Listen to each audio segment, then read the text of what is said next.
Okay, so this is how you're going to get Amazon Music onto your iTunes. I'm just going to start from the beginning just so you know how it works. So I'm going to go here to buy the song. I'm going to pay for it. So you can download your music now or later. So let's say you didn't do this step. So we're going to exit out.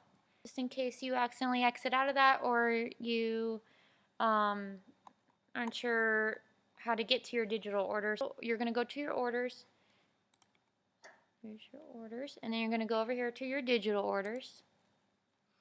And then you're going to download the music. Okay, so that's what it's going to come up with. So it's going to go down here into like a zip file. So you're going to double click that. So it's going to show up here into your downloads. So this is the song and we're going to double click it.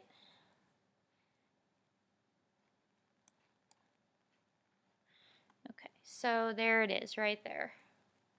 Or you can drag it in, so it won't let you do it like this. So you got to hover over the library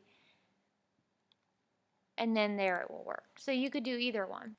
And then if you download from Amazon, it should always hopefully have the album artwork. Seems like it does all the time I do it. So that's how you do that now.